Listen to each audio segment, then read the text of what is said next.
the right way, I might say. Nobody doing it better, y'all some lightweights. Malik Wright, up all day and all night, pushing all the buttons up to something till it's alright. He looking at it from all sides and angles, got a stripes on his body like he played for the Bengals. Oh man, there's no one discussing it. They came, they stayed, they either did it or done it. Man, I love it, cause all they ever do is win. So kick back, relax, the TWSN. Shout out Young Swish.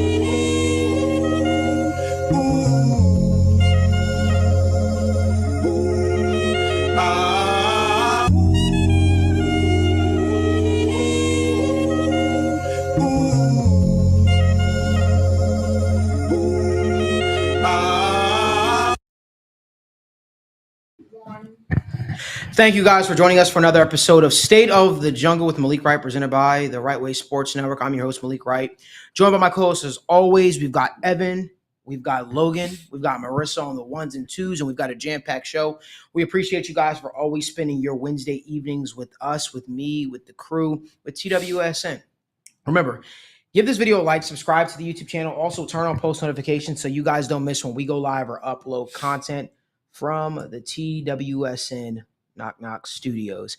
Boys, this is a nice little show. We got a week of football down, preseason football. Right. We got actual stuff to talk about, actual stuff to chat about. I kind of want to kick it off over with the Amarius Mims injury. I want to talk about that first and foremost, and I want to kind of get you guys' opinion on the long-term outlook with that. You know, I saw a lot of uproar on Twitter, a lot of people saying, well, now Amarius Mims is not going to be in contention for the starting right tackle job. I don't know if this is me breaking news. I don't really know if he was going to win the job to begin with. I don't really even know if it was that much of a competition. I think this was an important preseason for him to kind of get reps under his belt, to prove that he could play at the NFL level, and more importantly, to just gain experience, right? Because you never know when your number is going to be called. So with that being said, I want to hear you guys weigh in on a little bit like that. Evan, I'll let you start us off. Yeah, disappointing, obviously. He was performing really well, doing everything that he was asked of, getting a lot of reps in camp with Trent Brown missing some time. And it's just disappointing to see that he's not going to be able to build on that positive momentum and keep that rolling. Depending on who you talk to, people considered him more seriously for the starting job and kind of being in competition.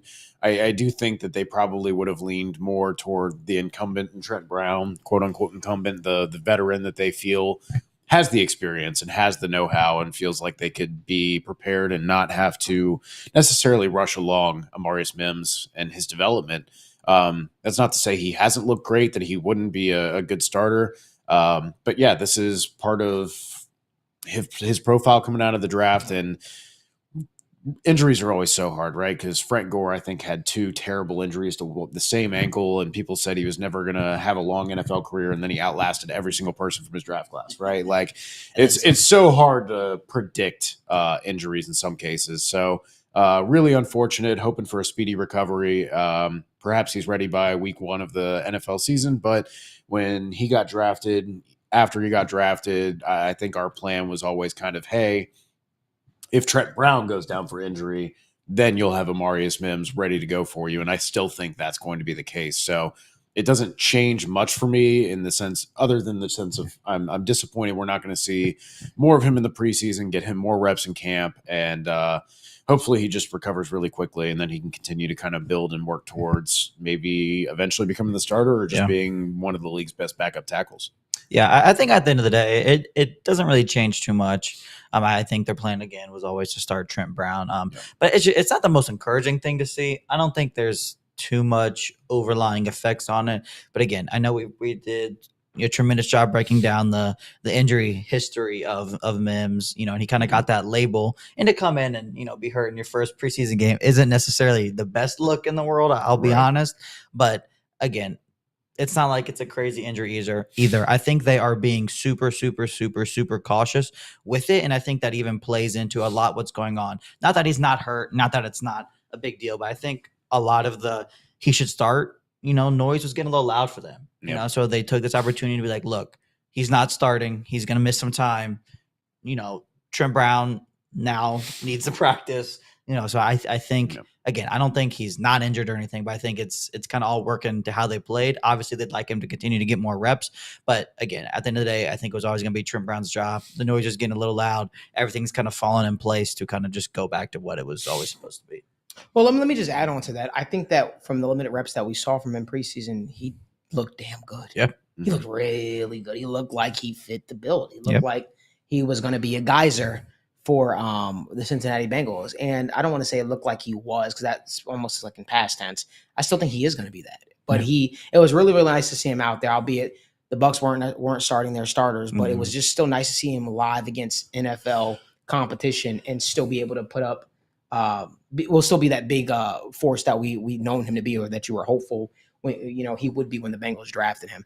We just want to remind everybody as we continue to switch gears here, give this video a like, subscribe to the YouTube channel, and turn on post notifications so you guys don't miss when we go live. As you guys know, on this channel, we have content going out each and every single day. We cover so much on this channel, from sports betting to UFC to NBA to all the happenings around the NFL. And I don't know if you guys heard the big news, though. We're also going to be launching a morning sports talk show. It's going to be actually called The Sit Down with Malik Wright, and that's going to be really, really awesome to bring to Cincinnati and bring to y'all as well. But as we keep going with the conversation, let's talk about the training camp battles so far, right? You obviously got your battle at the punting position, Ryan Recco, I think that's how you pronounce Rico. his name. Rico. Yeah, apparently. Rico? Okay. Yeah, that's I don't know if it was Jay Morrison who had What a that name or on that. someone else, but yeah, apparently it's It's not what I would have ever guessed. yeah, that's the word. Because on where the did he play? street. He went to what? BYU? Is that where he went? That doesn't strike me as a Rico. I don't know. Yeah, Not a Rico. No, Rico Suave there? No, No? I don't think No. so. No, but so Ryan Rico. Whoa. Ryan Rico versus Brad Robbins for the punting battle. Almost something that's very curious. Obviously, Brad Robbins goes down with a hip flexor. I've never had a hip flexor. Have you ever had a hip flexor? I think we all have hip flexors. No, actually. hip flexor injury. Though, I'm Yeah. saying. Have you Okay. Yeah. For All sure. right. Okay. I already can tell what type of show this is going to be. All right. I got to watch everything I say because Evan's going to be super critical of what I say today. Semantics were my favorite.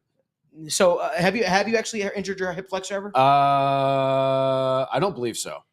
Okay. So I think Caleb, I think he did a very, very good job kind of explaining what a hip flexor injury could consist of. You guys should really check him out. I think it's Caleb No TV on Twitter. He did a really good job. Dan Hort also shout him out. So if you have a hard time finding his page, you can actually go to Dan Hort's page and find it. But he did a good job explaining what that injury could quote unquote entail.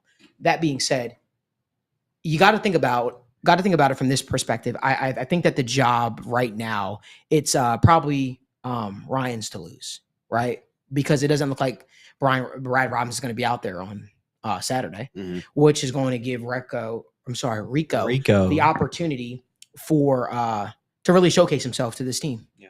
And I think the thing about punting, right? One thing we can always count on preseason, there's a lot of punting involved with preseason. There's a lot of punting involved. I personally think they should exile punting out of preseason, because I think that you should put offenses in these weird positions so you could see exactly what they kind of have. That's just me. I think it would be much more entertaining. The games don't matter for shit anyway. It's not like you got a preseason Super Bowl. So I'm all for it, going for it. But anyway, this is a huge opportunity for Ryan to actually show this team and give them a real long look at him and see what he could potentially be for this team if he were to be named the punting starter. I feel bad for a guy like Brad Robbins, though. You're in the thick of a punting battle and you get injured in camp. It sucks. It's tough. Yeah, you also wouldn't be in a battle if you were just good last year, though. Right. Yeah. It does suck a little bit for a younger guy. I'm but trying to be nice. I know, and I am too. I'm a nice person most of the time, but it's just No. he had his opportunity. Yeah. He did. Yeah. He did. So basically, you're saying tough. I hate Go ahead. that he would lose it because he got hurt. Like, That's I think the tough that part, right? sucks. Yeah. That definitely sucks. But he had an opportunity.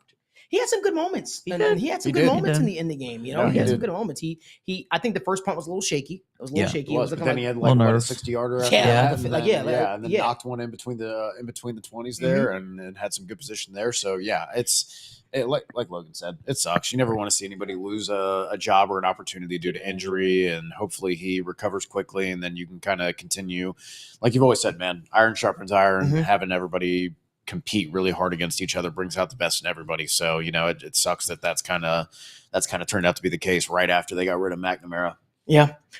So that brings me to my next point. I wonder, will they bring in anybody else from a punting stage? I don't really see that happening. I think it's going to be Rico's opportunity to really prove that he could be a long-term starter here in Cincinnati, at least for this season. Keeping the conversation going in terms of the battles, if you will. We didn't get to see Zach Moss. Mhm. We didn't get to see Zach Moss, obviously. Apparently came down with a bit of an illness, a bit of a bug. So what were your guys' thoughts on the early returns of Chase Brown's, short limited snaps on the preseason? I mean, it's a preseason. He didn't look great. I think the line that he played with at the beginning probably wasn't the most motivated group either. The starters, everybody was just trying to go through the motions a little bit, get some reps. Right. He didn't look great. I'm not going to read too much into it. I think he's more of one of those guys that's going to work off of a starter always. He's never going to be a bell cow. He's going to be put in situations to where, when he gets a ball, he's got a good chance of succeeding because, whether it's an outside, just in space, you can kind of do that a little more. But when you're the only really active running back with that first group, you're not going to get all the carries can't be designed for you perfectly like they would be when he's coming in. He didn't look great. I'm not too worried about it though. He's always going to be a compliment. That doesn't mean he's not going to be a great compliment, but still I'm not worried or anything yet, really. Yeah. I don't think they were really getting deep in their bag, so to speak, on offensive play calling, as signified by their multiple second and long runs, right? And some protection runs, just hey, we don't want Joe to get hurt. He doesn't need to drop back and do this. We don't need to do this, that, or the other thing. We just need to get everybody just moving the right way, get the play calls in, get everybody used to just getting back into the swing of things and shaking off the rust a little bit and then get them off the field before you have any injuries. It's the thing I brought up constantly over the summer and said, hey, your starters, it's tough to just not play guys, especially if they're rookies or young guys, right? That's usually the exception for me. But the veterans and stuff, I always feel the trajectory of your team can be drastically altered by one injury to a starter, and that has never outweighed in terms of value to me the cost of, here's 5 to 7 to 8 reps of this really vanilla watered down. Here's a screen. Here's a run. Here's a nice little RPO. You might have 1 or 2 plays mixed in, but I mean, I just always feel like the value of having you for the season is greater than the value of that 5 to 7 reps. And then they're not even playing this week. So it's I always have a hard time being that 5 to 7 reps that they got really is going to have them sharp for week 1. I think that comes from preparation and practice and coaching and everything else. Yeah. So, but yeah, to bring it around on Chase Brown, I don't feel like he really had great opportunities. And I think that's not going to be the worst thing for him. And I think you're right that it's going to be a little bit of a combo, a tandem. He doesn't necessarily have the build for the starting back to the bell cow back, let's say, not even the starter. But I do think he could be the most efficient, productive runner, just by nature of when he comes in and spelling and all that stuff that you have. I agree. I want to remind everybody, if you guys can do us a huge favor, give this video a like, subscribe to the YouTube channel, but also drop your questions down in the comment section. As we do every single show, no super chats, none of that. We'll get to each and every single one of your questions, or at least as many as we possibly can. We'll try to answer as many as we can, whether it's a comment, whether it's a question. That's one of our favorite parts of the show. Certainly my favorite part of the show. I thought that he didn't get a lot of great opportunities, I will say. Mm-hmm. I thought that the offensive line struggled to really create those running lanes that we were hoping to see for him. But then again, I think that a lot of people were focused on Joe Burrow to that drive, wanting to see if Joe still was Joe. And he certainly showed a lot, I would say. Mm-hmm. But I think that I agree with the overall sentiment here from everybody on the show is I think that long-term wise, I think that Chase Brown, Zach Moss should be a pretty good 1-2 punch. I just want to see this starting unit, the actual starting unit of the offensive line, work together as a cohesive unit. We unfortunately won't see that until week 1, right? We won't be able to see what Trent Brown can bring to the table, what he looks like in a Bengals uniform until week 1. I'm hopeful. He's a veteran. He's a guy that you expect to be able to put it all together. So I'm sure we'll be on the show talking about that. But this is more opportunities for other people. There's more opportunities for other people to show up and show what they've got. Keeping it going with the same camp battle topic, let's talk about the cornerback battle.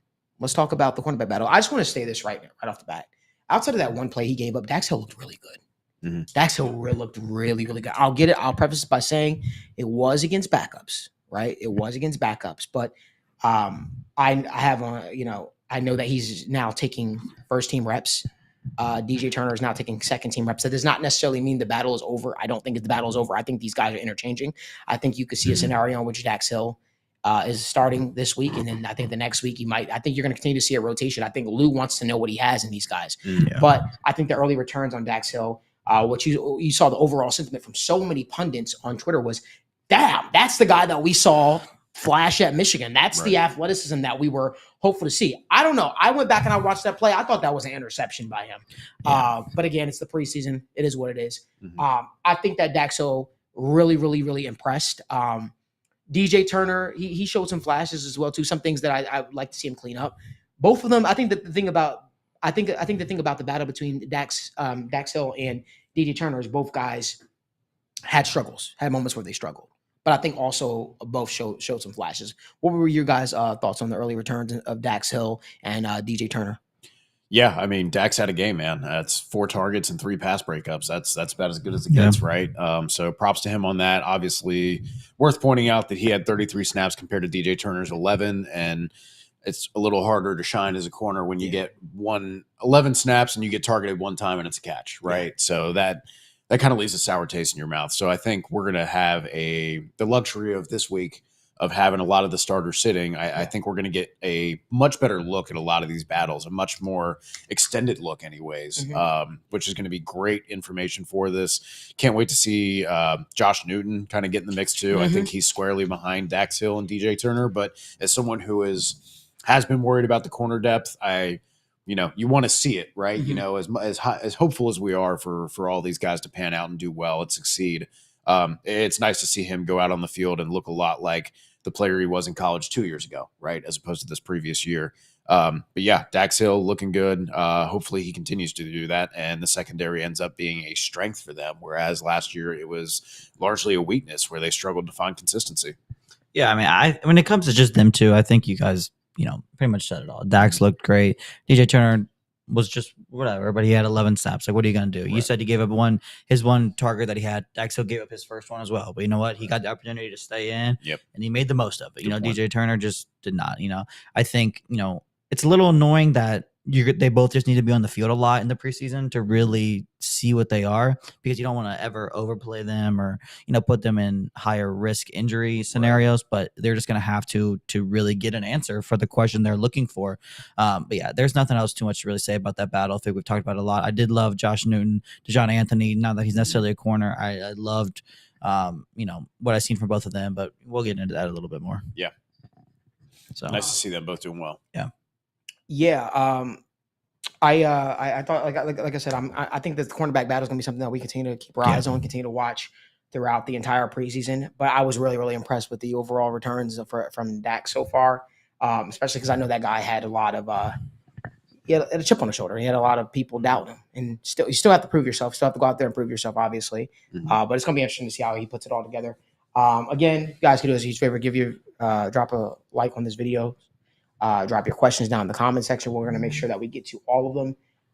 We want to pivot over to the winners and losers. The winners and losers of the first preseason game. I know there's certainly a lot of winners I have, a lot of losers that I have, but I kind of want to let Evan and Logan kind of take this one away. So, Logan, I'll let you just kick this one off. Yeah, I mean, for my I don't know if I want to start with my negatives. I guess I'll probably kind of work back and forth because some of them kind of go hand in hand a little bit. Something good, something bad, something good. And so I think, we just kind of went over it. I would say DJ Turner is a slight loser from week 1 just because Dax Hill played so well. Right. But that's mainly more so because of a lack of opportunity for DJ, and I assume that it will kind of continue to to move over to it. And again, you could say Dax is a winner, obviously, but we've all been over that. We just talked about it. But I really like Josh Newton a lot, man. And DeJohn Anthony. Like, those are two people that when we drafted, not a lot of people were very, into it or very high on, but I was pretty excited about both of them from the rip. They're different. They're just different styles of a football player. Newton's a physical guy. Anthony's a do-it-all kind of guy, and they both have had great camps. They both continue to fight their way onto the field. And it's just really good to see rookies kind of coming in and producing and forcing people's hand. Obviously, when it comes to first team reps and, potentially getting on the field the rookie year, neither of them will probably do that. Yeah. Anthony maybe in some slim packages just because he's a safety, if an injury goes down in that room, whatever. But that was very good to see. The losers, I hate bringing it up. The same person we knock on all the time, Zach Carter, was terrible again. Yeah. It is what it is with him at this point. Unfortunately, they got to try something different, whether that's move him around on the line a little bit more. Another winner on the defensive line, though, Cedric Johnson looked pretty good, man. I was very surprised by that. Very, very, very surprised. I didn't know what to expect of him at all whatsoever. I was kind of surprised by the pick when it was made, but the early returns there were pretty cool to see. Definitely, you can see why they liked him. He just kind of stood out physically, even just out there. Yeah. Which is awesome to see. But obviously, I think the biggest winner is everybody's new favorite linebacker, John Meda, or whatever, however you say his last name. Hang on, I got it here. Okay. Muma John Meda. John Meda, yeah. I mean, that guy was all over the place. Yeah, from his first snap, you're like, oh, okay. So patient in the run fit. He was got downhill when he saw, was doing a great job moving laterally, keeping his eyes peeking, trying to figure out which lane the running back was in, and then attacking. And I thought it was really good. He was unbelievable. Looked good in the zones too. Yeah, recognizing I have nobody in my zone, grabbing the nearest man. I think he did a really good job with that. I was just really impressed with the mental aspect, the processing for. Again, being in the preseason, being these third and fourth string guys. Yeah, he was hitting the holes in the run fits. He was doing it all, and he even got to the quarterback a time. Yeah, and I saw a stat today on Twitter. I forget who posted it, but they talked about how he had a lot of success in college as a blitzer, like a resounding success, which is just a cool element to see. I think our linebackers are good, but I don't think you could say either of them are great blitzers. To be honest, after the first two guys, you have Akeem Davis-Gaither, who we're bullish on altogether. We liked him coming out, but largely unproven right now at this moment. And it just feels nice to, Joe Bocci's obviously back there and we kind of know what he is at this point, but, kind of getting this other guy that it's like, oh, well, maybe we do keep 5 linebackers, which again, you got so many positions where you want to have this depth. It's going to be really interesting come cut time. Do you keep 5 safeties? Do you keep 5 linebackers? Do you keep 5, do you keep 7 wide receivers? Do you keep 5 tight ends? The D-line depth that you want now with injuries. So it's going to be hard, but this is a good problem to have. Yeah, but he was just awesome though. He just stood out time and time again, and he just kept making plays and kept making plays and kept making plays. And obviously, he was, the PFF grades reflected that. Right. But I don't think any of these people are necessarily winners either. That I'm going to say next for my last kind of group. But that receiving trio of Lassiter, Jackson, and Pryor, I'm starting to think Kendrick Pryor might just be kind of good. He just comes here and he always gets good reviews. He performs. He made a couple, I believe he had a catch, but he's playing early, he's playing often. Same thing with all of those 3. It was kind of surprising to see how early they worked in, how often they did a lot of different things well. Obviously, there's not room for all of them. There might not be room for even one of them. Yeah. But at the end of the day, they didn't even look bad. None of the receivers looked bad at all whatsoever. I want to point out while we're talking about that, because you brought up Pryor, who didn't have that many snaps, only had the 2 targets. And it's easy to look at PFF grades. As someone who used to work for PFF who knows a lot about what goes on in these grades, snap share and snap size matters so much. Sample size matters so much. So if you're an offensive lineman and you give up a sack, but you only play 10 plays, you might have a 40 grade, right? Yeah. If everything else is pretty much net even.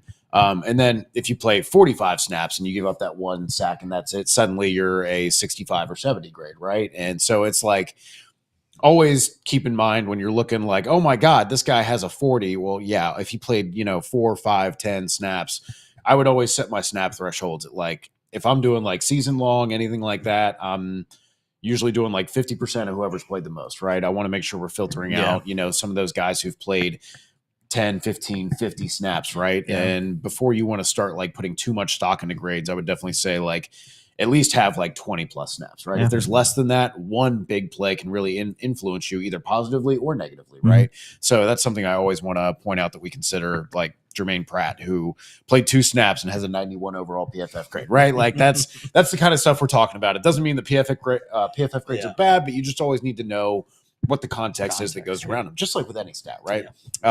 Getting over that spiel. Real quick, just my winners and losers. Winner, Miles Murphy. 13 pass rush attempts and 3 total pressures, 2 quarterback hits, and 1 hurry. That's what you need. That's 3 out of, or 33% of the time you're going back there, you're getting pressures, right? Like that's what you need. A lot of people are getting pressure. Average is probably around, 12 to 15, 17 range, depending on how good of a specialized pass rusher you are. The really good ones are up by 20, near 25%. So if you're in that 20% plus range, you're doing really well. So obviously not playing against a whole lot of starters, not playing against a great competition there, but just to see the production. And then obviously pointing on another punching bag that we have constantly when looking at losers, Jackson Carman, dude, like just, at this point, I'm surprised that they did not say, hey, just everybody who is getting on the bus, take a step forward. Whoa, not you, Jackson. All right, like I'm sorry to tell you, you're not making it on this time. I feel like he's gotten worse. That's the thing, right? It's like that was it's different if you're a rookie or a late round pick. You are going into your 3rd year now. You were coming from a high caliber program. You were a high premium draft pick, whether you should have been or not. That's another discussion.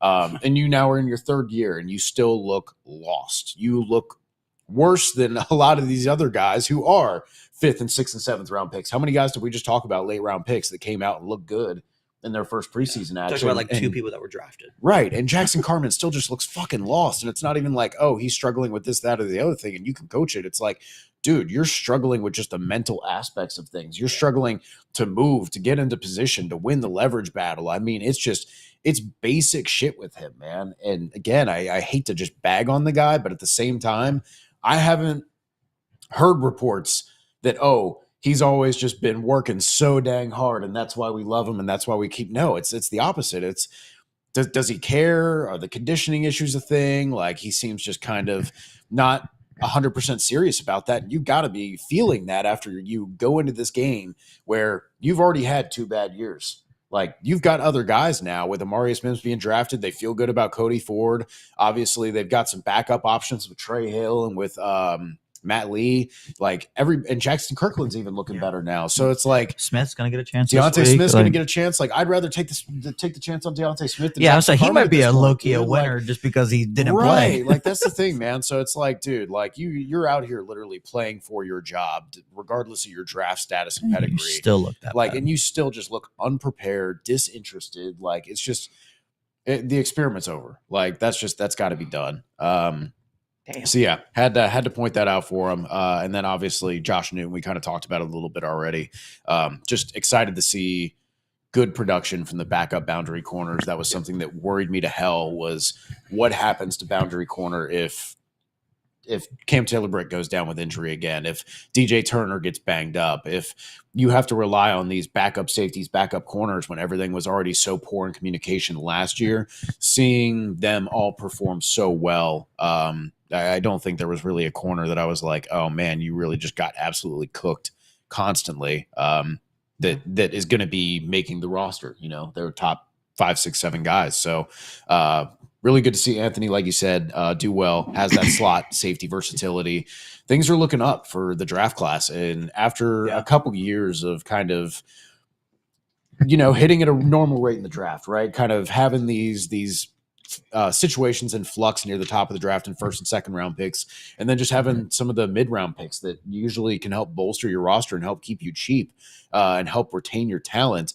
Now it looks like they might have found more than a handful of guys that really, really can help contribute to this team on special teams and as a rotational depth, which is just something they've sorely lacked. So just kudos to them for that. Hopefully that continues to trend, and we'll kick it on over to Malik for your winners and losers. So, I mean, you guys explained it so beautifully for so many guys that I was looking at. So I'm going to try to not belabor the same points and same people that you guys kind of already talked about. I apologize in advance if you guys have mentioned some of those, because I did have to run upstairs briefly. Loser is obviously Jackson Carman.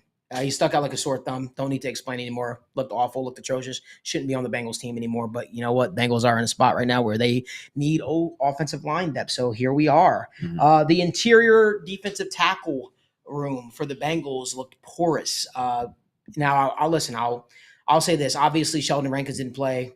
BJ Hill. Wait. They didn't play, correct? Am I Sheldon right? Rankins. Sheldon Rankins didn't play. I BJ don't know. Hill didn't I play. don't know if BJ did or not. But Travis Bell, he flashed. I would say at points. It looked okay. Carlos Davis made a player here and there. Yeah, BJ did not play. Yeah, I would say the rest of the room looked very porous. Again, Chris Jenkins getting his first real NFL snap, so I don't want to rate that too. I don't want to rate him too poorly, if you will. But definitely that was a sore spot. And if there was one issue or one question mark that I have coming out of this preseason game is, Dan, how is the Bengals run defense going to look? Because I think that's going to be a spot that all throughout the season we're going to look at it and say, hey, you know what? We miss DJ Reader. I think that could be a spot where we save that this year. So definitely, I'm really hopeful the Bengals are looking to scour the free agency class. You know, once we start seeing vets get cut and people like that. I know Tyre Tart got released and everybody's like, Tyre Tart. Yeah. I have my thoughts on that, and I don't want to. I do want to point out real quick while we're on this discussion, because this is something I've kind of been looking at a little bit. And again, it goes back to low sample size, right? Just looking at direction of runs by the Bucks and what the kind of average yards per attempt was there. Middle left and middle right, 8 attempts to the middle right of the center. So middle of the line to the right. So to the right of the center is what we mean there. And that was 3 yards a carry. So that's not highly productive. And then middle left was 4.3. And for other examples, running off the right tackle, 7.6 yards per carry. Off the left tackle on 1 attempt, 5 yards. Left guard off 4 attempts, 4 yards. So obviously you want to be below that 4 yard per carry threshold, right? Because if you're getting 3.5, 4 yards every single run, you're getting a first down. Yeah. The unfortunate thing that I would like to also say is that I would rather use success rate. But unfortunately, I've looked at multiple websites and people just don't seem to care enough about preseason success rate numbers to track them. So I can't look at that. Naturally, when you're running up the gut, you're probably doing short yardage stuff. You're probably in general going to be hunting for fewer yards. So I don't want to read too much into that. I know it felt really bad, and it was not good. It was below average. It was not satisfactory. But like you said, starters did not play at all. BJ Hill did not play. Sheldon Rankins did not play. Sure, you would like to see Chris Jenkins look better. It'd be nice if why am I blanking on our nose tackle that we took? McKinley Jackson. Gosh, I had too many M and J names floating around. I wanted to say Malik Jefferson for a reason. Oh, it's been a long day. Anyways, but yeah, I definitely think that would probably help fill that role a little bit. I don't want to, again, project too much for a rookie who's already dealing with injury and is mainly that rotational nose tackle guy. But I'd like to wait and see a little bit more before we go into full panic. And I think we'll have a lot more to kind of look at after this weekend. So that's something I'll be watching. But just in terms of numbers, like the 3 yards per carry, the 4 yards per carry, not ideal, but like not drastically dire either. I agree. I want to keep it going. I kind of pretty much named my losers already. I think that Ryan, Rico, and Brad Robbins were kind of very close. I think that his Rico's punting average was a little bit better than Brad, but Brad definitely did have some nice punts.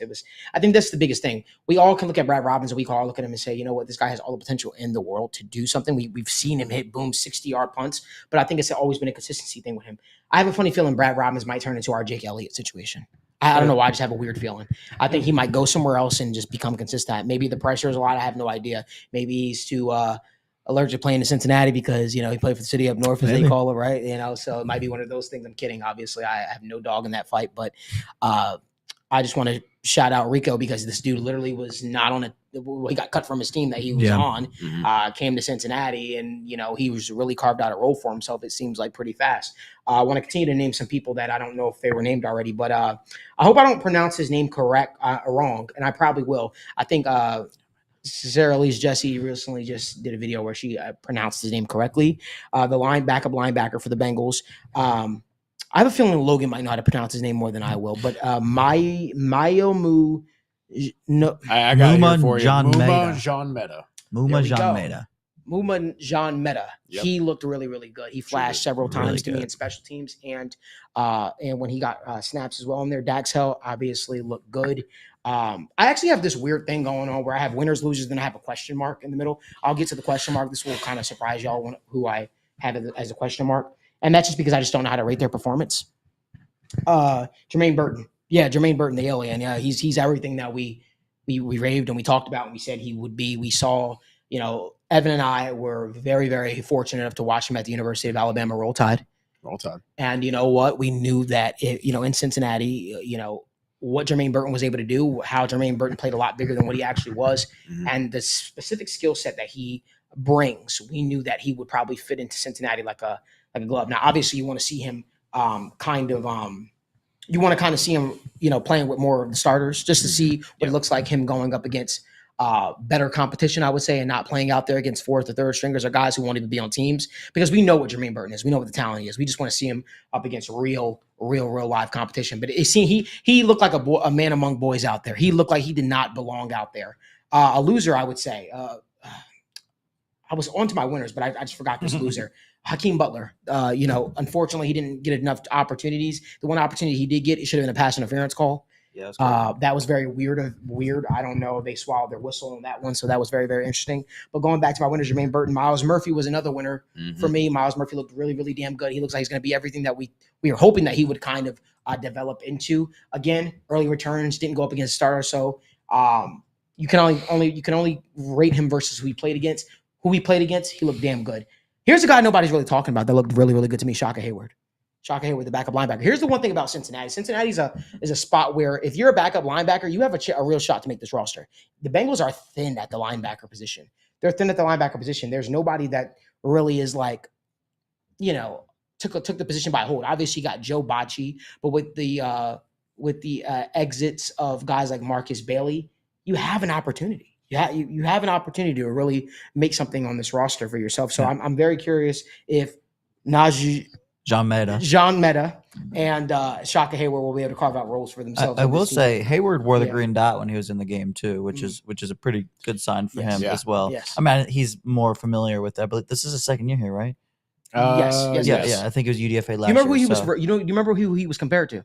Jermaine Pratt. Yeah, I remember talking about that a little bit. A lot of his comparisons with Jermaine Pratt, and it's because of his ranginess, his ability to cover. He's a good tackler too. Oh yeah, 1 sack, 4 tackles, and almost every single one of those 4 defensive stops. So he made 5 different instances where he made contact with the ball carrier, and 4 of those constituted a loss for the defense.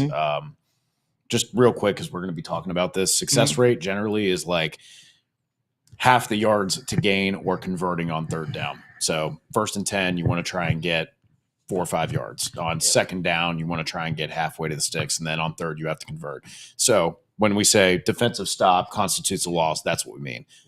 Basically below the desired yards to gain. So that's when you have multiple plays like that, it's going to put people in second and long situations and third and long situations. And there's defenses like the Cowboys that I think a lot of people were like, the Cowboys defense is really good. And I think a lot of people would be surprised to know that the Cowboys gave up a lot of explosive plays, but that's because their bread and butter was, hey, you might get some explosive plays, but we're going to get 2 or 3 big plays that just ruin your drive. Bad holding call, bad sack, those just put you in a 3-and-out situation, ruin the chemistry and the continuity and the flow of the game for you when you're getting hot, can really get you back kind of just sitting on the sideline cold and wishing you had maybe done things a little bit differently. So it's all about just getting those couple of big plays. And maybe that's what this D-line ends up being, right? That maybe, hey, we have good coverage and then we're going to get interceptions like Trayvon Diggs and who's their other corner? Deron Bland. Deron Bland. Maybe we just have Deron Bland and Trayvon Diggs just suddenly come out here and start kicking ass. And then, Michael Parsons will come in and just be a game wrecker. And, that's our Trey Hendrickson. And then you get other guys who just come in, just barreling in, playing aggressive like Dax would, like Cam Taylor-Britt would, like a lot of these linebackers can, and just saying, hey, I'm just going to go out there. I'm going to play fast, because I think a user talked about it with the safeties. I think everybody was so hesitant, thanks to people like Nick Scott, that the communication was not going to be good, that the spacing, the alignment was not going to be good. And they were so paralyzed by their not fear, but they're concerned for, holes being where they shouldn't be, people lining up where they shouldn't be. And I feel like now they're going to feel a lot more comfortable to just play more aggressive. And I think we're going to see more plays for the defense that work out well, whether that's interceptions, tackles for a loss, sack, etc. Listen, there's nothing better I know in Logan's eyes than talking backup linebackers. Right? But Logan, I want to give you your flowers for a second. You probably don't remember, but when we were doing our whole draft process, when we were with them, you brought up Shaka Hayward. I don't know if you remember that. And you literally talked about when the Bengals picked him up as an undrafted free agent, how excited you were about his potential with this Bengals football team. So the fact that you were able to call that out last year, now it's paying dividends this year. I just want to give you your flowers, man, because every single year, you're weird. I don't know. Every single year, you're able to find these gems, these weird people who we've never even heard of. And he finds them. And then, they're on the Bengals. And it's like there's a linebacker from Southern Methodist that got picked in the 6th round. I just really like what I saw from him. Literally, that's Logan. I don't know how this dude does it. I think that's the part that I'm so excited for him for this year. Like actually being involved a little bit more with the scouting process. I know Logan's going to be taking up a big role with TWSN and kind of heading that up for a lot of the team. But you have a knack for finding these players, these gems, so to speak, and you kind of scout them out. You say, guys, look out for this person, look out for that person. And I just want to give Logan his flowers. So if you guys aren't following him on Twitter, he is more deep rooted in the draft process than me. I would even say more than Evan, more than Daniel. I would say that's literally what he does throughout the entire process. And then you'll see him just like literally tweeting away at these players. So a lot of the players, to be honest with you, and this is just me giving Logan his flowers even more, a lot of the times when he would mention these guys, he will tell me these guys' names, and then I'll go and research and look at these guys. And then when the combine happens, I'll know who to look at. I'll know who to talk to. Because guess what? Those same guys that he's talking about, that he's preaching about, when the combine happens, the media people, nobody wants to talk to these players. So it's an empty room. It's an empty room. Nobody talks to them. But you know what? I can make myself seem like I'm a little smarter because I'm in the room. I get to talk to Logan every single Wednesday and throughout the week. And he kind of like enlightens me to a lot of these players. And obviously I do my scouting. But honestly, this is the guy watching all the film on that. So I just want to give him his flowers because this guy was really high on Shaka Hayward. You were also high on Jay Tufele. I was. Right? You're there's all these different guys that are high. Made their way to us. Huh? I said there's been a few of them that have made their way to us. Yeah. Listen. So I definitely appreciate it. Listen, we've got over 170 people watching live right now. Woo. We appreciate that you guys are spending your Wednesday with us as always. If you guys could do us a huge favor, give this video a like, subscribe to the YouTube channel, and turn on post notifications. And guys, for the first time, we got a positive comment about the new studio. So let's clap it up. Let's go. Somebody said, okay, now that's what we're talking about, boys. This is a good studio. So I'm happy. We heard your comments, and I think that's the cool thing about this show, guys. We're growing with you. So if there's shit that you guys don't like and you guys see the studio, like, Malik, take that down. We're humble enough to say, you know what, that probably doesn't work, and we'll change it out. We'll swap it in for something different. We're continuously making alterations and changes. By November, this won't even look like the same studio. It's going to be something completely different. So again, I appreciate all the feedback that we're getting week in and week out. Whether you like the studio, whether you hate the studio, whether you love the studio, we appreciate you guys for letting your voice be heard when it comes to that. Can we also talk about Chris Evans for a second, though? Chris Evans flashed a lot. In the return game. He did. And I think that this new return rule is – somebody say, yay, no more dentist studio office. Dentist office. Chris Evans in the return – I think this new return rule is perfect for him. Yeah. I think that this new return rule is absolutely perfect for him because you mean to tell me he gets to catch the ball, doesn't have to worry about guys running at him. He gets the ability to catch the ball and actually make a play. I think Chris Evans can can really make a name for himself. I really do in the return game. We obviously know the ship has sailed in terms of I think he can obviously I think the chance for him to make a name for himself in the running back room has probably sailed with Chase Brown, with Zach Moss. But in the return game, that's a spot where the Bengals really could use juice, I think. But here's the problem, though, right? Is if you said he's out of the running back room, basically, right? So you are keeping him for kick returner. Mm-hmm. If you have to make the tough choice with how all these defensive backs are looking, where you want to keep 5 or 6 corners, you want to keep 5 safeties, you want to keep 5 tight ends because you have Eric All and Tanner McLaughlin, and you don't want to lose any of them. And then you want to make sure you have adequate offensive line depth. The D line is already dealing with injuries, so you got to make sure you have enough bodies there. And suddenly it's like, you want to keep extra guys at so many other positions where you have so much talent, even the wide receiver room.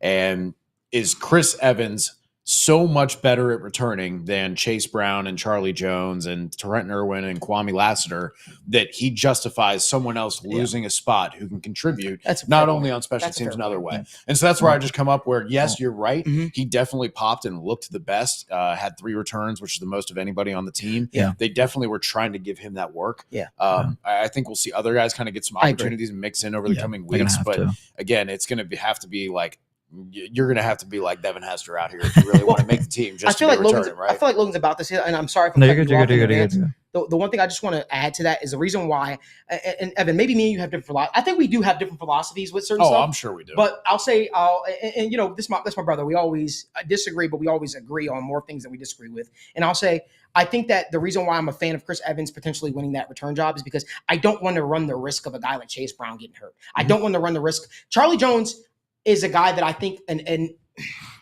he's flashed. He's flashed. When he was getting the return duties, he looked damn good. And he's a guy that did it at college, and he did it at a high level, and he looked damn good while doing it. So if he wins the job, I'm happy. I'm over the moon. I'm like, yeah, Chuck Sizzle. Chuck Sizzle wins the job, right? But he's not out there right now. Obviously, he's dealing with the little ankle ailment or whatever the hell it was. And you know, for a guy like Chris Evans who's fought so hard to really carve out a role for himself, to literally get these opportunities in big spots against the Chiefs or against the Lions, and then just have those taken away from him, whether it be the way he practiced, and that's the word on the street, and the way you prepare, the preparation, or whatever the case may be. It seems like the return game is something where he doesn't have to think. He just shuts off everything, and all he has to focus on is catching that ball, finding that lane, and returning. I'm all for talent finding a way onto a roster. That's just my thought process. And I know you kind of feel the same sentiment. Oh, yeah. And I think that, again, if there's somebody out there that's just better than him at the job, right? And I think the cool thing for Chris Evans is Charlie Jones is not playing right now, so you have those opportunities for you. I certainly think that having Chris Evans back there versus a Trent Irwin back there or Kwame Lassiter or whoever, let's play a game real quick, okay? Let's play a game. All right, I want a yes or no answer from you, all right? Sure. I'm going to just start throwing some names at you rapid fire, and you tell me, would you be willing to knock them off of the roster and have them cut for the sake of Chase Brown, or I'm sorry, not Chase Brown, Chris Evans, not being a running back, just being a special teams returner, okay? You're putting me in a tough spot. I am putting you in a tough spot. I'm going to agree with you. I'm going to agree with you more than I'm going to disagree with you. That's why we're doing this. Yeah. This is how we talk it out. All right. Shit, let's do it. All right. Shedrick Jackson. No, I'm not taking him over Shedrick. I would love Shedrick on the team. Kwame Lassiter. Yes, I'll take him over Kwame. Okay, you'll take him over Kwame. Okay. Let's look at our defensive backs. Okay, how about Dejon Anthony? No. Tyson Anderson? Yes. Okay, so you're good with Tyson Anderson. Okay. Tanner McLaughlin? No, I like Tanner too much. Okay, so some of these back end kind of defensive backs, kind of right there on the cusp, you are okay with losing. And Dejon I'd keep. Yeah, and I just want to make sure I'm clear about that. Dejon I'd keep. You said Tyson Anderson. Tyson Anderson has just been it's been a lot of injuries for him. And I think that's fair too, because you have so much versatility between guys like Dax Hill, like Dejon Anthony, to where these guys can play in that slot a little bit or play back into play safety. And you have such a wealth of talent there that I can understand why you would say, hey, like maybe it's safety and corner, you could sacrifice that. Yeah. Wide receiver, like I recall when Jamar Chase or T. Higgins are either alternating or both hurt at the same time, or, not playing for some reason, or you're just leaning so much on one guy. I don't want to have to rely on Tanner Hudson and Trenton Irwin to be the guys who have to go win in tough matchups now, right? And so I think having those guys, obviously Yoshi coming along, Jermaine Burton being on the team, all of this is going to help out a lot more. But I do like the idea of having a deep wide receiver room, especially for a team that plays 11 personnel and goes 5 wide and has the risk of these injuries and relies so heavily on the passing game. Yeah, the whole point I kind of wanted to bring up, I think it gets a lot more realistic if Chris Evans starts to return punts too, because then at that point, well, first and foremost, I know Charlie Jones is hurt, so that's probably why he's doing it. But I don't get how Trent Irwin the punt returner. I just don't. Because trusting. He just doesn't drop the ball. Hands, but like smart decisions. That's got to be one of the easiest jobs to take from somebody in the NFL. We say that, though, but Darren Simmons absolutely I know, would not take that shit. I feel like there's more of a defensive mentality when it comes to returning punts. It isn't about what you can do in the return game. It's about just being able to catch the ball. And I feel like that's where, from a coaching standpoint, I think that's where it depends on your philosophy. If you're an aggressive, like for me, if I was a head coach, I don't give a damn, right? I'm putting the guy that's most dangerous back there. Yeah. Right. I'm putting the Pac-Man Jones-esque guy back there to say, yo, get me Talk like, about a guy who never fair caught. Literally. He's like, I got literally everything. that I Like, want let's that go. because I feel like that I think you're playing the field position game. I don't want an Yes. Alex Erickson who literally will catch the football, fair catch over and over Yeah, and over why you and gotta give me over and over PTSD again. like I'm, that? I'm kind of there with you, which is why that thought process even came into my mind, because then if that's the case, if he's now your kick returner and your punt returner, then you can look at a guy like what's Travion Williams' point on the team then, because he's your pass blocking that's the running thing back. Is, but then that's what Zach Moss is good at too now. well, Like, Zach Drew Moss Sample gets can do hurt, it. who he's already had injury Yeah, issues. Drew Sample can pass block a little bit in the backfield. They did that last year. Obviously, then the run, it gets a little thin, obviously, but then it's like it's that same point. Do you value if let's just say this is the case, is your kick returner and punt returner not more valuable than your third string running back that's probably never going to play? And let's be real. If we kept 2 running backs on the team, not that that's ever going to happen. This is just a very hypothetical situation. Like we would be fine throwing the ball the whole game. I We mean, do it anyway. Not that it's gonna happen. I I'm just putting it out there. We would be fine. Right. So that it's just like the same thing with Trent Orton. Now if Trent Orton's not providing that value on special teams, how much differently is he viewed? So it's just, Chris Evans has a little bit ways to go there. I see the vision totally, but I mean, I think it's a little closer than people probably think. All right. I didn't expect us to talk Chris Evans. Yeah, me neither. Well, Chris Evans, you are a Evans popular man discussion on there, State of the yeah. Jungle. I also want to, like I said, as we continue to evolve throughout the entire football season, we want to kind of get your opinions. Would you guys be down for us to do meet and greets? Would you guys want us to, I know we were talking about potentially even having guests on the show. I guess the cat is out of the bag. I guess I'm taking a caption from the Bengals playbook. Parker Blake joined TWSN this past week, and we're really, really excited about that. Parker Blake is going to be joining us as an analyst, but he's also going to be writing for us a little bit. And the cool thing I'm really, really excited about is he'll be joining me on the newly minted sports talk show called The Sit Down with Malik, Wright, which will happen Monday, Tuesday, Thursday, and Friday mornings at 10 a.m. Eastern time to 11:30. So right before Pat McAfee, right, so you can watch the Pat McAfee show and do all that kind of stuff like that. I'll be there talking all sports. I'll be talking NFL, NBA, UFC.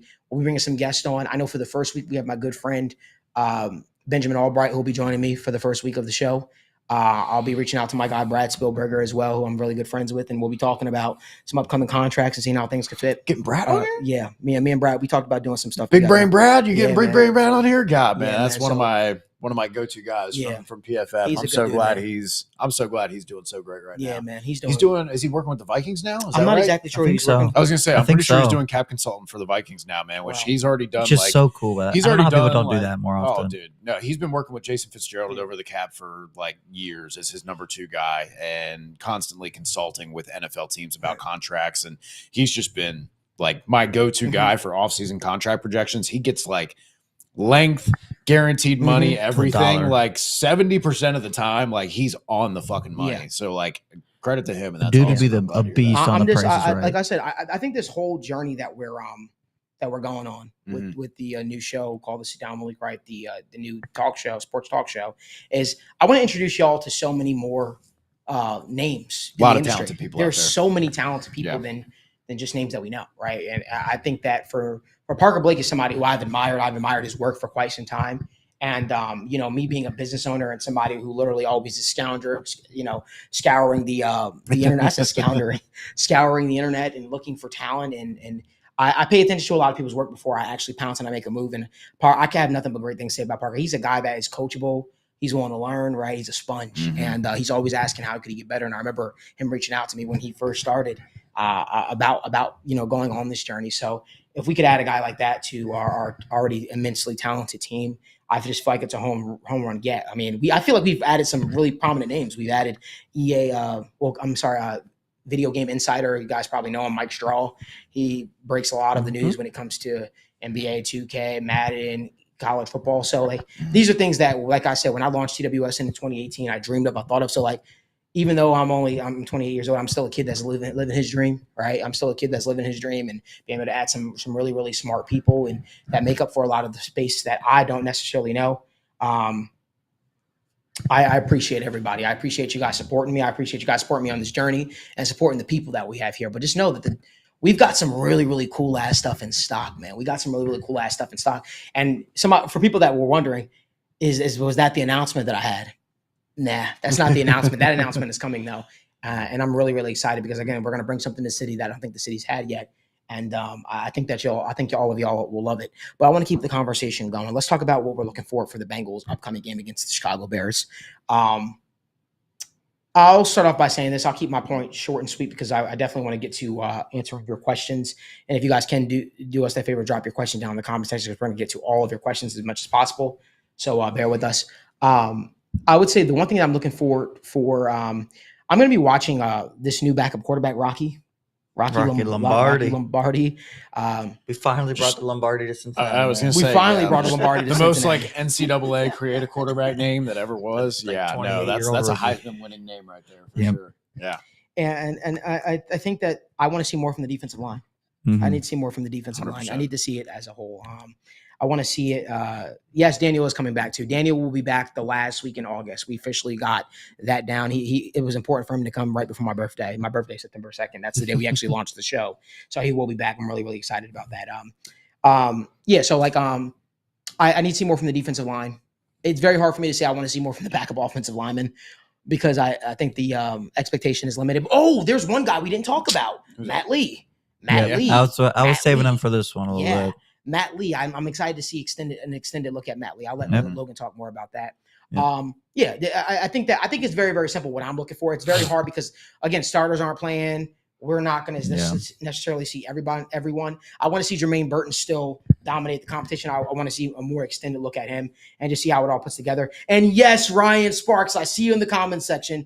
I want to see Devon Shaw Maxwell, who he's literally been hammering the table for week in and week out. He's like, boys, we'll talk about him. Talk about him on the damn show. Why don't y'all talk about him? So I'm excited to see Maxwell. Yeah. I want to see this 20-sack guy that everybody's raving about. Ryan Sparks is raving about. I want to see what he's got. I want to see what he brings to the table, and I want to see more from Chris Jenkins as well as you, Chuck 2624. I need to see more from Chris Jenkins. I'm excited to see more. Again, I don't want to judge him too much off of his early returns and what he showed his first game. I think there's more food on the plate. I think there's more meat on the bone, so to speak, and I think he's going to look good. Logan, what are your thoughts? What are you looking forward to see this upcoming game? Yeah, I restrained myself from putting Matt Lee in my winners earlier just because he did play very little against pretty bad competition, but he looked great. So I think him kind of already getting more second team reps, in practice this week will be awesome for him. And now he's going to come into the game and play, we'd assume, a good chunk of it, which will be perfect to see because I think we all probably believe he's better than Trey Hill, but he's still 7th-round rookie. You got to see it. You got to keep seeing it to believe it. But he's very talented from what he showed last week. We got to kind of hope he continues to build off that. I know he came back to practice. I don't know if Dante Smith's going to play or not. I assume he will. If he's been back, that'd be a big one to watch too. Again, just because of how poorly Jackson Carman played and just a lot of the other backup offensive linemen in general. But on the defensive side of the ball, we talked about him a lot already a little bit, but Dejon Anthony, I think he's going to see more reps this game and even the next game. And I'm kind of see how they use him versatility wise. I think, he can do a little bit of everything. So I'm kind of to see how they play into that. Are they going to stick him in one spot? Are they going to keep moving him around and really embrace that versatile player? Or are they going to keep him at safety or nickel or outside, whatever it is, just kind of see if we can get an idea on what their plan is for him. If there is one, not that there isn't one, but if they're going to kind of continue to move him around. I think those are my big ones. Obviously the linebackers at this point are getting kind of fun to watch to see if Jean Meta is going to continue his dominance because that was a fantastic performance. I'm so jealous you can just say his name so easily. And I struggle with this stuff. Honestly, that's probably our 3rd or 4th time getting in there. So we've had some reps. We got some reps. And if you just say it, nobody's gonna be like, I think you said that wrong because nobody knows how to say it either. So you just say it, and then everybody's like, yeah, that sounds right. That's how I do that. And then I think in general, just the receivers again. Cedric Jackson, Kendrick Pryor, Lassiter. They're not bad players. They're not great players, but they all provide a little something that's interesting. Same thing with Hakeem Butler. Hopefully he gets some more run.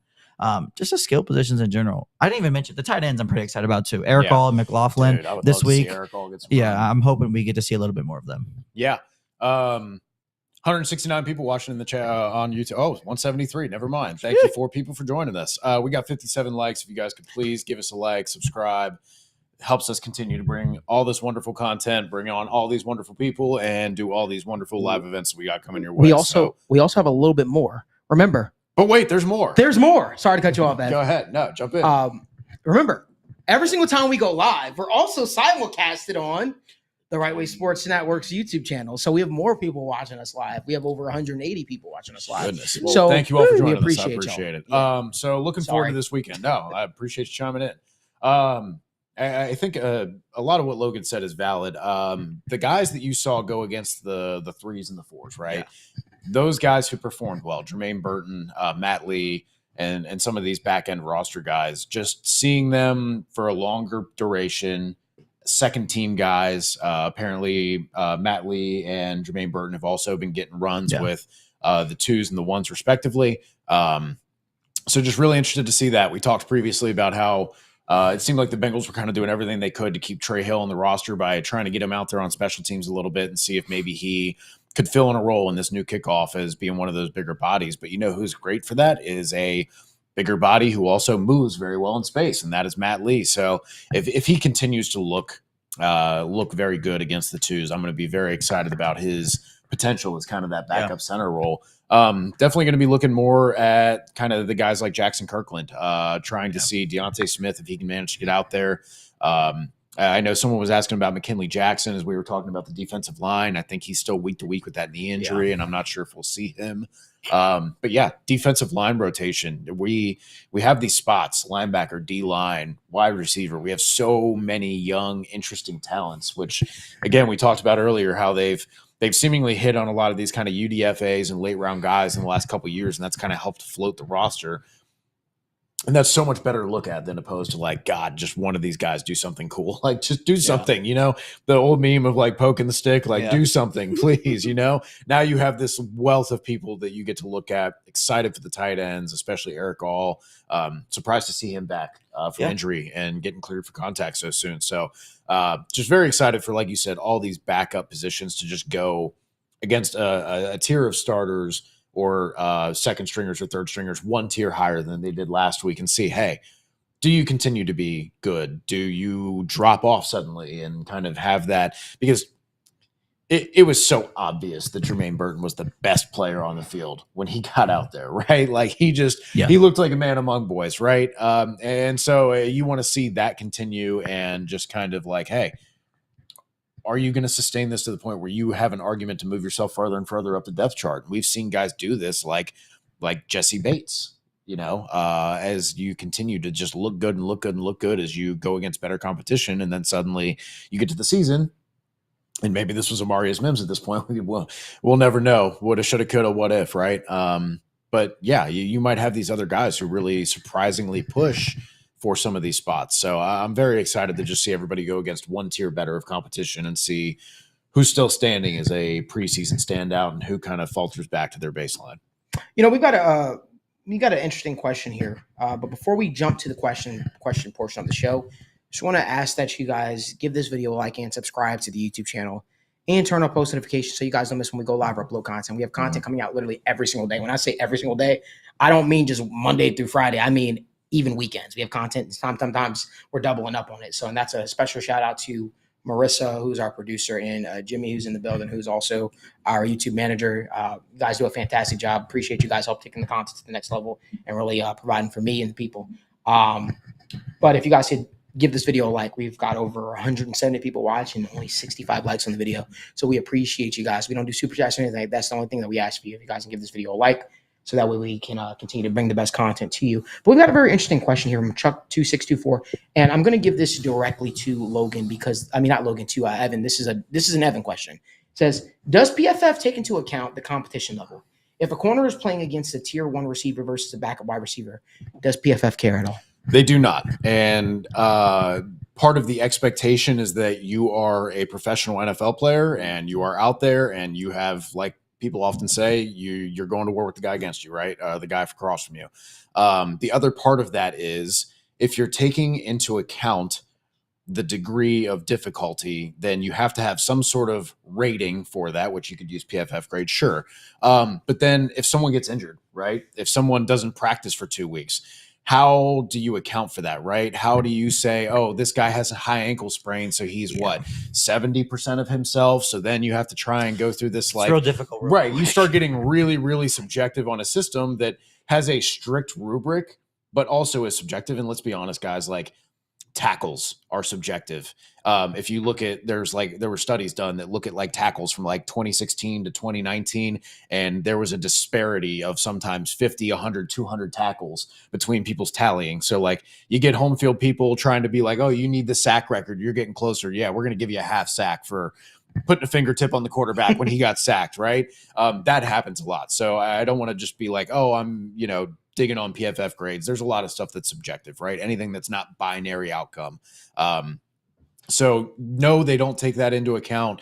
If you start trying to get that, it definitely makes things trickier. If you're looking for largely team stats, DVOA, Football Outsiders, I think they might be with the 33rd team now because of some weird rights dispute. Yeah. So don't support Football Outsiders. Support 33rd NFL team, the guys who actually did the work and not the guys who came in, bought the company, and ran it into the ground.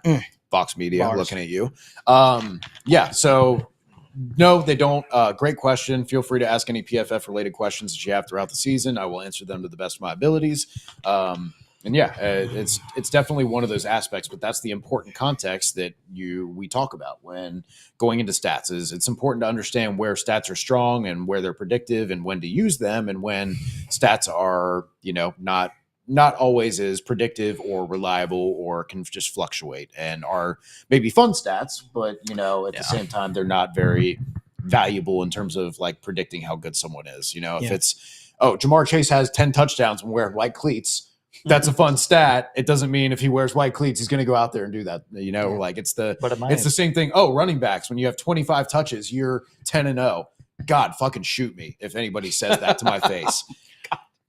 You're just literally saying like, okay, yeah, we get into this all the time, right? Like I say, cancel State of the Jungle.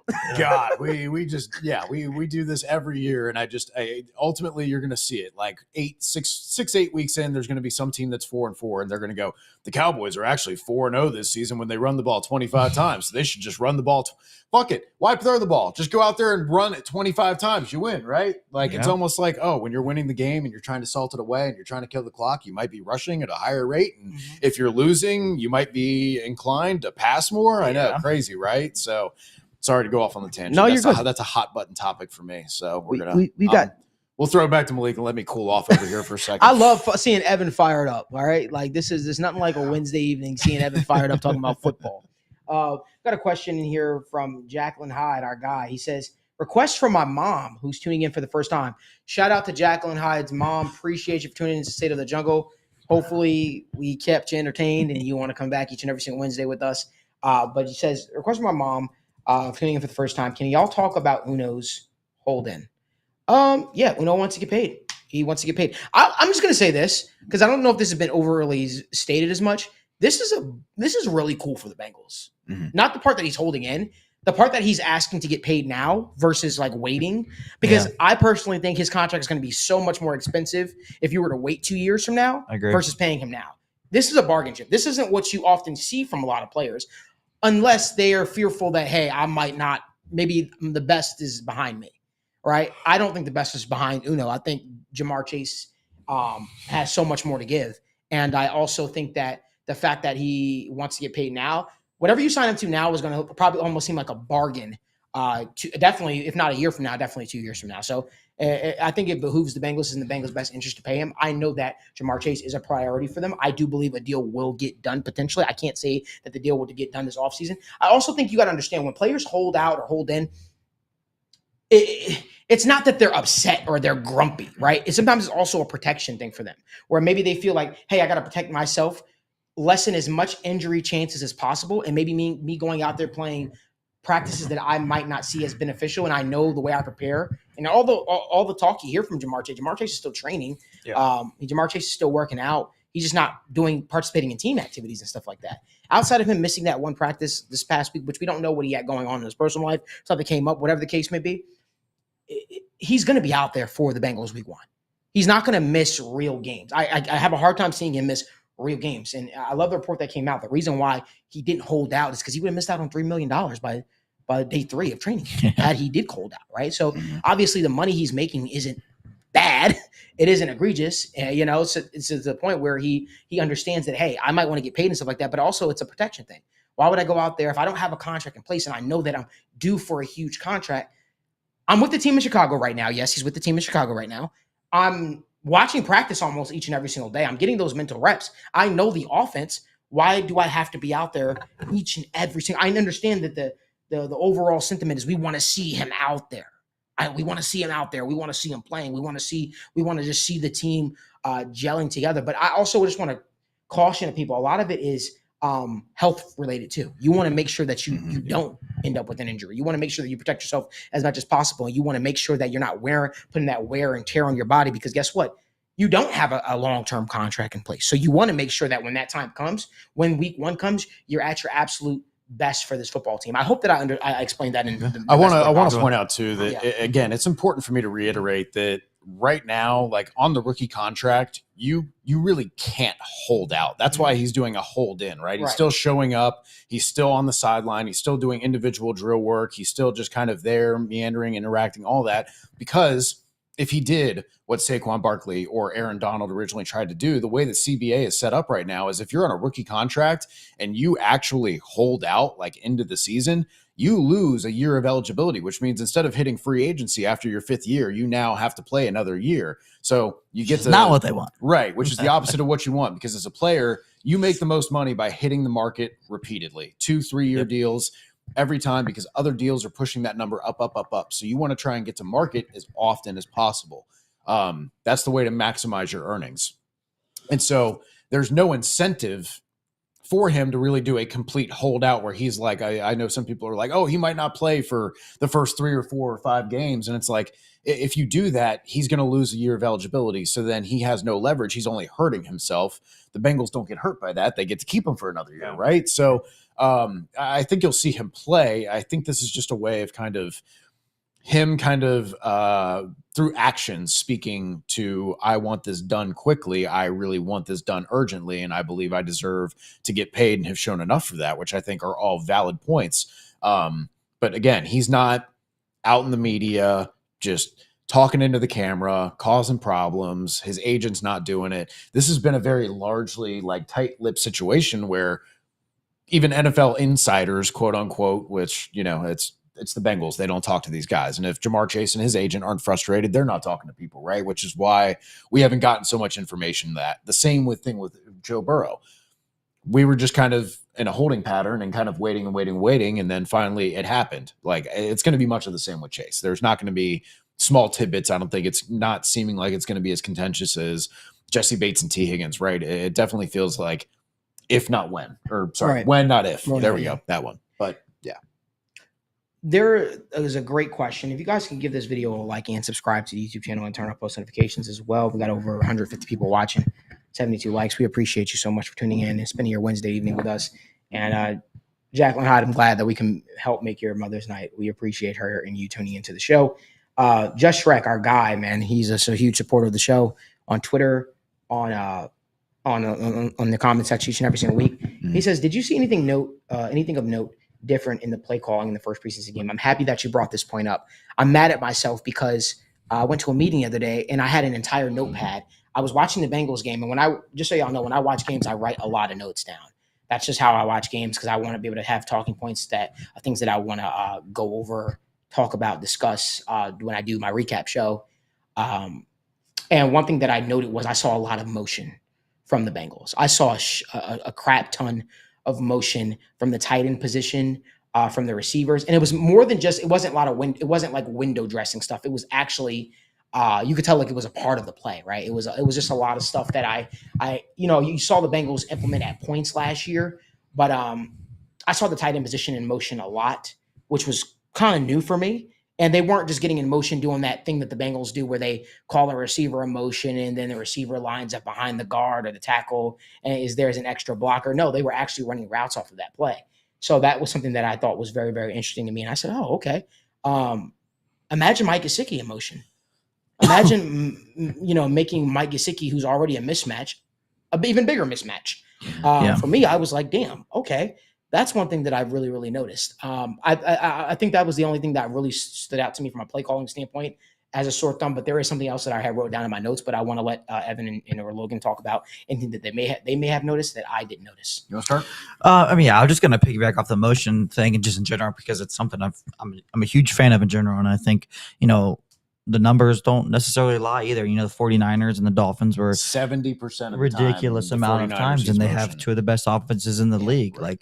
Like, obviously everybody's going to motion differently. Obviously everybody's going to have different purposes of motions, but there's very little downside to motioning anymore. Like there's so many positives for it. You can use it in an abundantly amount of different ways. It's a fantastic thing, and it just allows the league to get more creative, and it's more fun. It's just different. Changes it's so the leverage unique. of everything. It makes it's the awesome. defense communicate. It's great. It's such a fun wrinkle to the modern offenses we see now, and I'm excited to see kind of what the next thing is and how it's playing. But yes, the motioning, especially from the Bengals, they have so many good athletes. They have so many different skill sets and builds that can be taken advantage of if they continue to motion properly. And I definitely hope it's a thing that we continue to see moving forward. Yeah, no, that was a great point, and it kind of feeds into a play that Coach Matt Minnick, a friend of ours who has written for Cincy Jungle and Orange and Black Insider and all that fun stuff, very smart guy.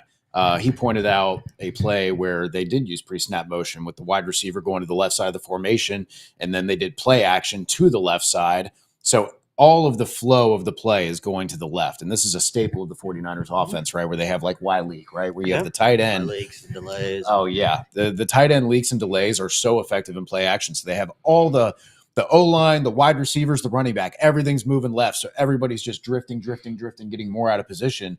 And then next thing you know, the tight end is just running counter to everybody else. And so they have to try and slow their momentum and get back to him. And it's a little swing pass, but they end up getting 8-10 yards out of it because you just get all this going the right. And so you turn a check down pass into a first down because of what you did pre-snap and what you did in terms of creating that imbalance and making the defense feel that urgent point of attack in the opposite direction. I saw someone else point out too that they had lined up in pistol. I'm a pistol truther, especially as someone who, me too. When the Bengals want to go under center so much more, Joe Burrow wants to be in shotgun and keep everything in front of him. A great alternative to that is pistol, where you kind of have that. I can't believe it's not more common, man. I know. It's just the perfect happy medium. It happens. Everybody. I know. And I love what it does for the run game. Yes. So you have less tells because, 70-80% of the time, if you're in the gun and you have the running back lined up on the right, if he's running, it's going left, right? You're not doing a lot of counter runs necessarily out of gun. Whereas pistol, you have that dual ability to go left or right evenly, right? Without kind of giving away that tell pre-snap. So that's another benefit of that. You're a little bit closer to the line of scrimmage. So you can do kind of some of the under center concepts that you want to do. You still have room for all the motion, either orbit or jet or any of that, whether you want to be in front of, behind, around the formation. No, it just gives you a lot of versatility to how you can attack things. So I would definitely like to see more of it. It doesn't need to be their bread and butter, so to speak, but it just opens things up a lot more for the offense while getting the best of both worlds with both Joe and the Bengals' interests in mind. We've got another question here from our guy, Nick. I don't want to pronounce your name wrong. I know you're always in the comment section, but Nick, Focht.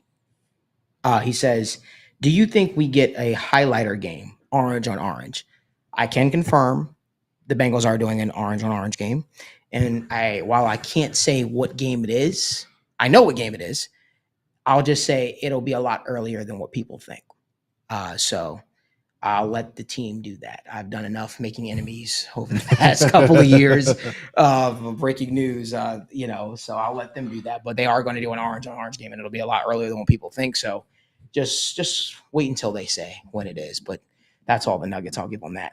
Let's get to some more questions. Somebody said, Marissa, I'm trying to pull up Gary Jellison's question. Did Logan lose rock, paper, scissors, shoot and got what did he say? Oh yeah, no, it's loose mic. Loose mic.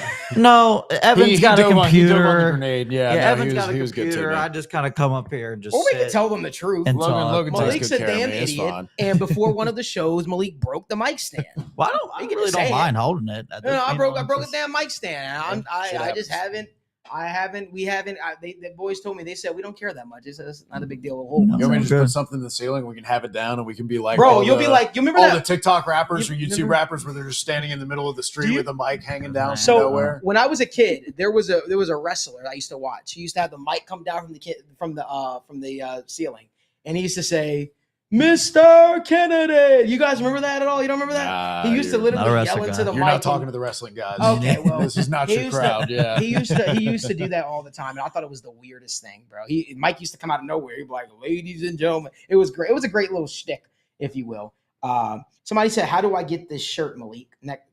Get the shirt next to Malik." Wait, what shirt next to me? let's have a damn Let's day. have a damn day. Oh, we've got those, man. I hate selling merch. I don't like that idea of selling merch. It's not me. But And we might get we- some stuff going and get together. yeah, maybe we'll do that. People are stuff. asking for it, man. This is I the know. second, we literally- second show in a we row, literally- right? We literally have a store dedicated to it. We're part. Why are you people don't. pointing like it's in the closet? Yeah, I know that was kind of weird. It's like we got a wardrobe. store ready to go. Like, Yeah, Whole we're wardrobe is we're back partnered there. with a company called In the Clutch. You guys also know them as Cincy Shirts, and they have made some awesome merch for us. If you type TWS in the Clutch, you'll be able to see a crap ton of stuff that we've made with them already. We've got a lot more ideas in the pipeline. So you can find the Let's Have a Damn Day shirt. That's actually from the Daniel Alameda line. That's literally Daniel's line of shirts from a betting perspective. Because if you guys have ever heard Daniel speak in person, he always say, "Let's have a damn day." That's how he talks. So I said, let's put it on a shirt. So that's what we did. This one right here, 7 p.m. in Cincinnati. You guys know what takes place 7 p.m. in Cincinnati each and every single Wednesday. State of the is Jungle. that a new Drake song? With me and the boys. No, it's a Malik Wright song. We got 9 a.m. in Dallas. What 5? That's a.m. in literally where I got Toronto? it. That's Yeah, you literally- got 7 p.m. That's and 6 literally a.m. why in we- New York. That's literally why we did that. So we got 7 p.m. in Cincinnati. We got 1 p.m. in Cincinnati shirts and all that kind of stuff like that. But the biggest thing is 7 p.m. in Cincinnati because that's the day State of the Jungle takes place. But yeah, we have a whole bunch of we have a big merch line. I really don't push it because it's just, again, that's just not what I've done.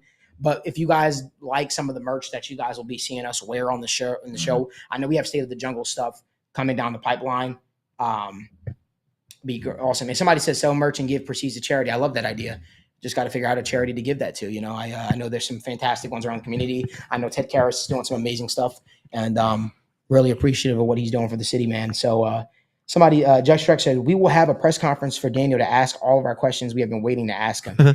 Guys, you guys can also at Daniel on Twitter. Give him something to do. That dude is literally He's sitting not on a beach dead. somewhere. He's just not He's literally here. just sitting somewhere on a beach no longer somewhere. with us. Literally.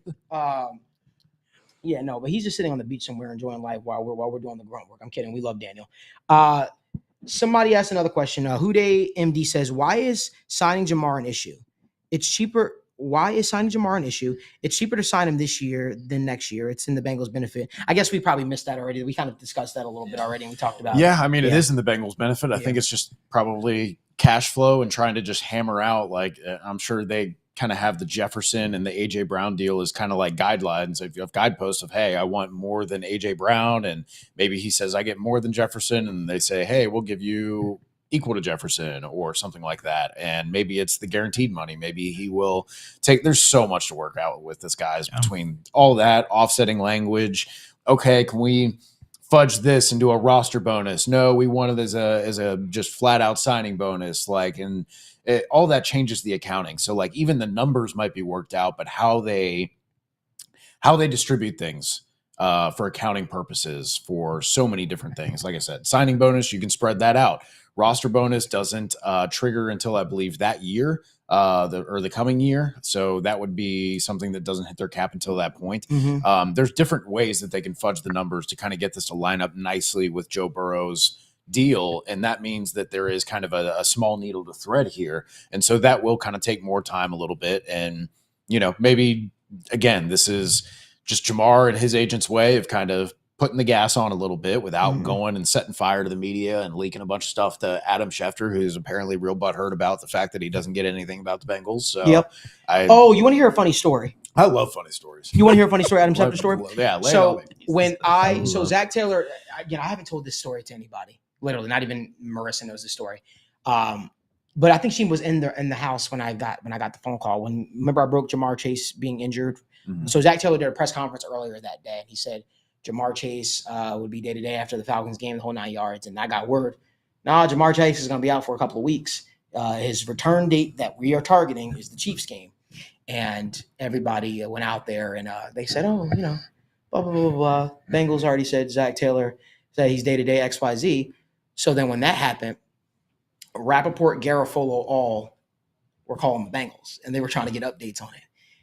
Schefter got put on hold by somebody from the Bengals. You hate to see and he it. answered the phone call of Ian and Garofolo. And then I don't know if you guys remember, but I broke the news first. Then Ian Garofolo broke the news. Then Schefter broke the news at like the third person to break the news, like 25 minutes later. And he didn't credit me.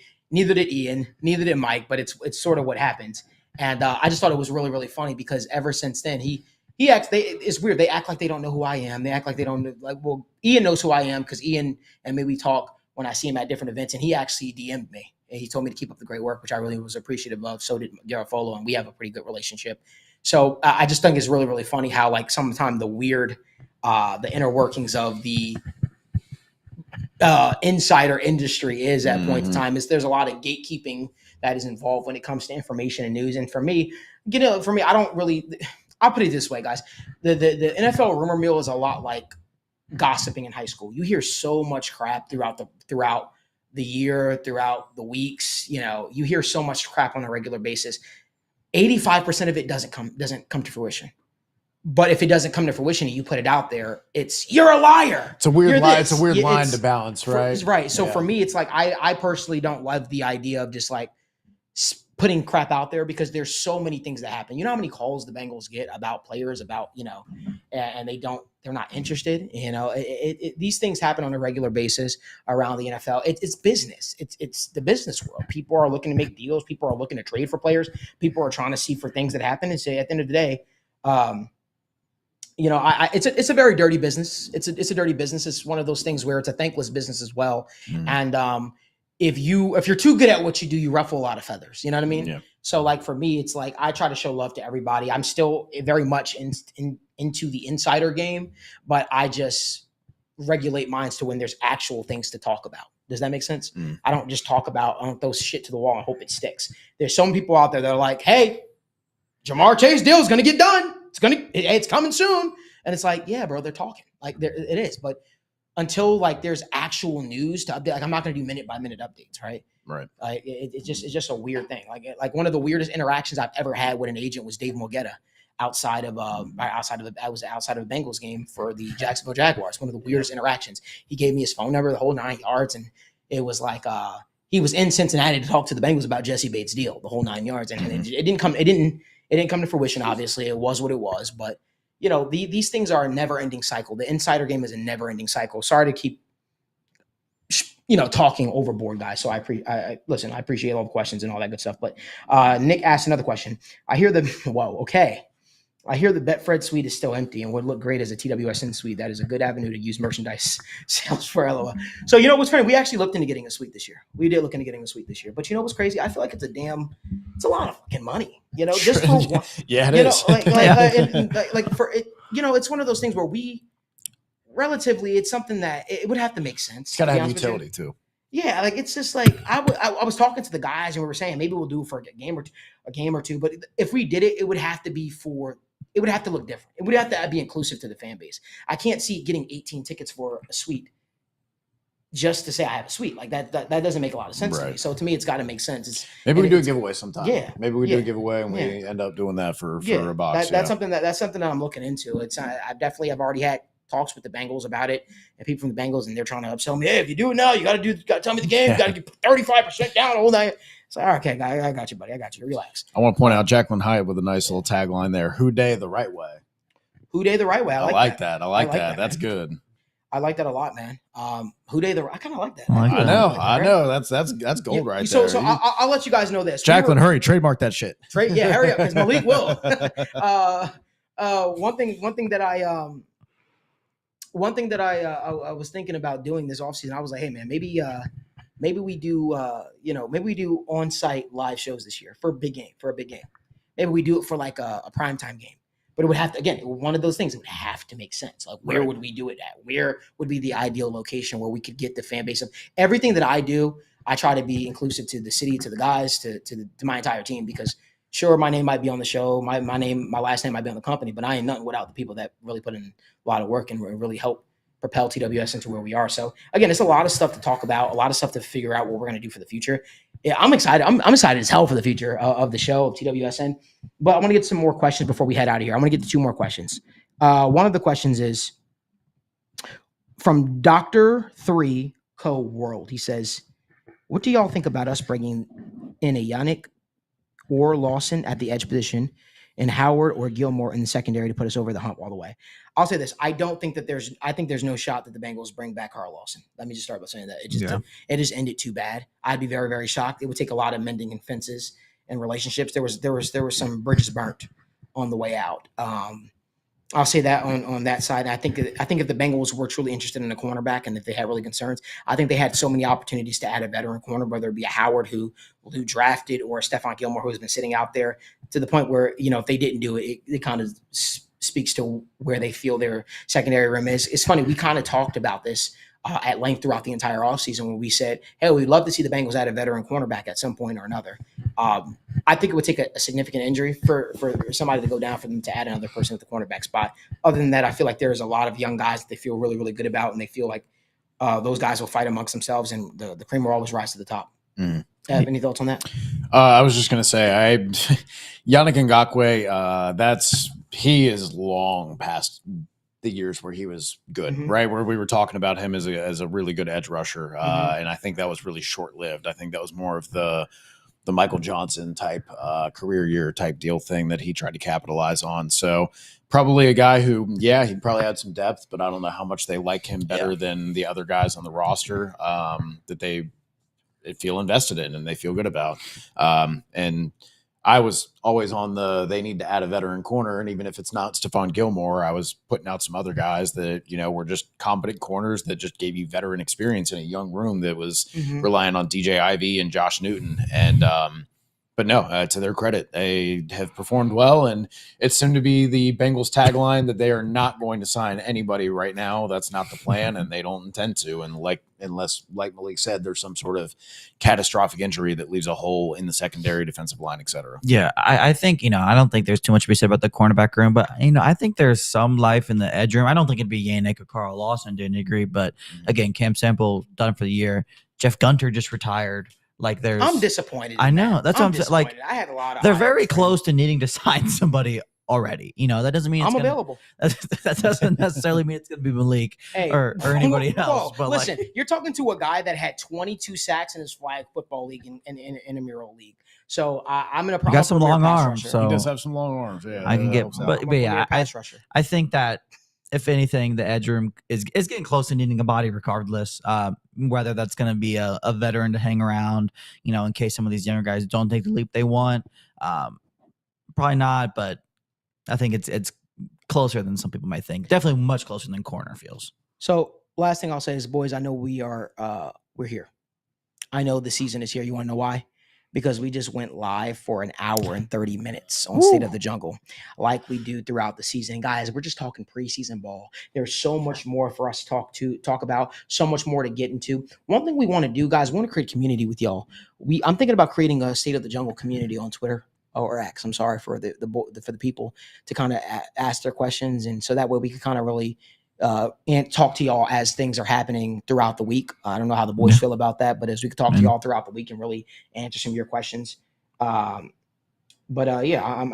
so much more that we've got in store. We want to thank you guys for tuning in to another episode of State of the Jungle with Malik Wright and the boys, presented by TWSN.